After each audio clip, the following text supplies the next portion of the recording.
Nangi pukta ko chaki mami tadraba nangi pocket ta kari su yaudra ko masina aikhoi miyo bagi punsi da takpi tambi ba se aikhoi gi school college ta ko kana amata na takpi tambi rakte ba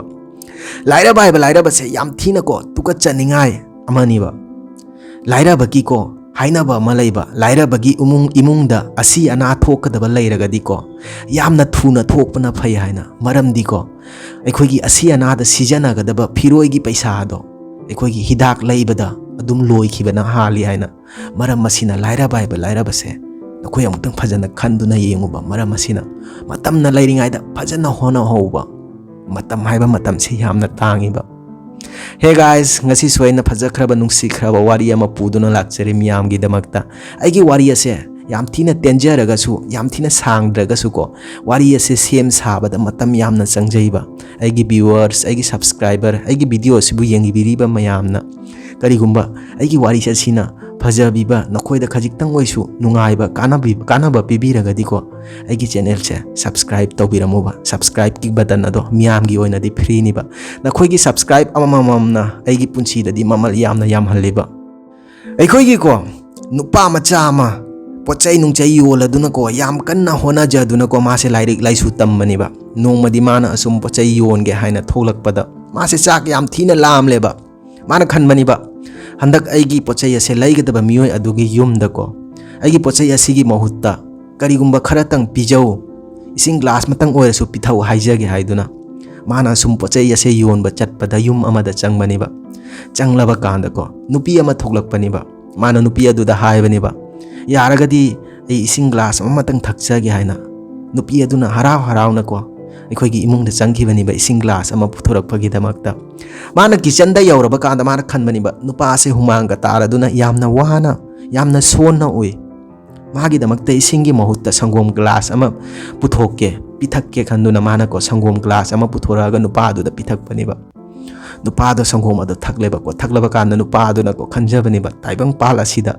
ꯑꯐꯕ ꯃꯤ ꯍꯥꯏꯕꯁꯦ ꯂꯩꯗꯤ ꯂꯩꯔꯤꯀꯣ ꯃꯁꯤ ꯈꯜꯂꯒ ꯃꯥꯅ ꯅꯨꯄꯤ ꯑꯗꯨꯗ ꯍꯪꯕꯅꯤꯕ ꯄꯩꯁꯥ ꯀꯌꯥ ꯇꯥꯔꯦ ꯃꯁꯤꯒꯤꯗꯃꯛꯇ ꯍꯥꯏꯅ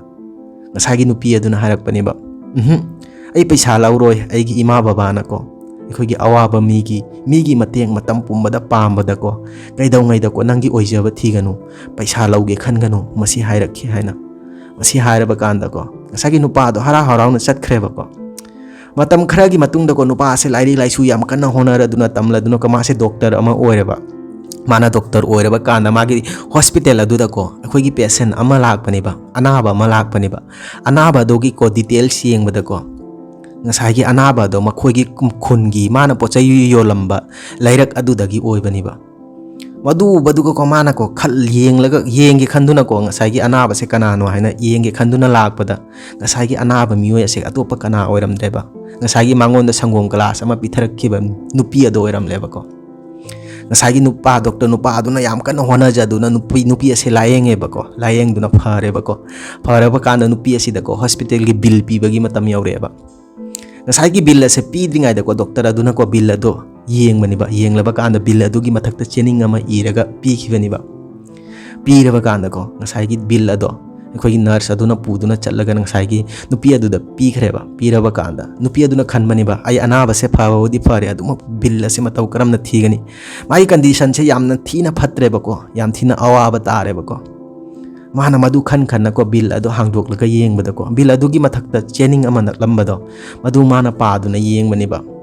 ꯃꯁꯤꯒꯤ ꯃꯇꯥꯡ ꯑꯁꯤ ꯃꯨꯟꯅ ꯇꯥꯕꯤꯌꯨꯕ ꯉꯁꯥꯏꯒꯤ ꯕꯤꯜ ꯑꯗꯨꯒꯤ ꯃꯊꯛꯇ ꯆꯦꯅꯤꯡ ꯃꯆꯥ ꯑꯃ ꯅꯛꯂꯝꯕꯗꯣ ꯃꯗꯨꯗ ꯏꯔꯝꯕ ꯋꯥꯍꯩ ꯑꯁꯦ ꯐꯖꯅ ꯃꯨꯟꯅ ꯇꯥꯕꯤꯌꯨꯕ ꯕꯤꯜ ꯑꯗꯨꯒꯤ ꯃꯊꯛꯇ ꯆꯦꯅꯤꯡ ꯑꯗꯨꯗ ꯏꯔꯝꯕꯅꯤꯕ ꯅꯪꯒꯤ ꯍꯣꯁꯄꯤꯇꯥꯜꯒꯤ ꯕꯤꯜ ꯑꯁꯦ ꯆꯍꯤ ꯀꯌꯥ ꯑꯃꯒꯤ ꯃꯃꯥꯡꯗ ꯁꯪꯒꯣꯝ ꯒ꯭ꯂꯥꯁ ꯑꯃꯅ ꯄꯤꯗꯨꯅ ꯁꯤꯡꯗꯨꯅ ꯂꯣꯏꯈ꯭ꯔꯦ ꯍꯥꯏꯅ ꯃꯗꯨ ꯍꯥꯏꯔꯕ ꯀꯥꯟꯗ ꯉꯁꯥꯏꯒꯤ ꯗꯣꯛꯇꯔ ꯑꯗꯣ ꯄꯦꯁꯦꯟ ꯑꯗꯨꯒꯤ ꯅꯨꯄꯤ ꯑꯗꯨꯒꯤꯀꯣ ꯃꯃꯥꯡꯗ ꯂꯦꯞꯂꯕ ꯀꯥꯟꯗ ꯗꯣꯛꯇꯔ ꯑꯗꯨꯅ ꯍꯥꯏꯕꯅꯤꯕ ꯑꯩꯁꯦ ꯅꯈꯣꯏꯒꯤ ꯂꯩꯔꯛꯇ ꯄꯣꯠꯆꯩ ꯌꯣꯟꯕ ꯂꯥꯛꯄꯗ ꯅꯪꯅ ꯑꯩꯉꯣꯟꯗ ꯏꯁꯤꯡ ꯒ꯭ꯂꯥꯁ ꯑꯃꯒꯤ ꯃꯍꯨꯠꯇ ꯁꯪꯒꯣꯝ ꯒ꯭ꯂꯥꯁ ꯑꯃ ꯄꯤꯊꯔꯛꯈꯤꯕ ꯅꯨꯄꯥ ꯑꯗꯣ ꯑꯩ ꯏꯁꯥꯃꯛꯅꯤ ꯅꯪꯒꯤ ꯍꯣꯁꯄꯤꯇꯥꯜꯒꯤ ꯕꯤꯜ ꯑꯁꯦ ꯃꯇꯝ ꯑꯗꯨꯗ ꯅꯪꯒꯤ ꯁꯪꯒꯣꯝ ꯒ꯭ꯂꯥꯁ ꯑꯗꯨꯅ ꯁꯤꯡꯗꯨꯅ ꯂꯣꯏꯈ꯭ꯔꯦ ꯍꯥꯏꯅ ꯃꯁꯤꯒꯤ ꯄꯤꯛꯂꯕ ꯋꯥꯔꯤ ꯑꯁꯦ ꯃꯁꯤꯗꯩꯁꯤꯗ ꯇꯝꯖꯅꯤꯡꯉꯥꯏꯁꯦ ꯀꯔꯤꯅꯣ ꯍꯥꯏꯕꯗꯀꯣ ꯄꯨꯟꯁꯤꯗ ꯉꯝꯂꯤꯉꯩꯈꯩꯀꯣ ꯃꯤ ꯑꯇꯣꯞꯄꯒꯤꯁꯨ ꯐꯅꯅꯕꯈꯛꯇꯒꯤ ꯍꯣꯠꯅꯧꯕ ꯐꯅꯅꯕꯈꯛꯇꯒꯤ ꯈꯜꯂꯨꯕ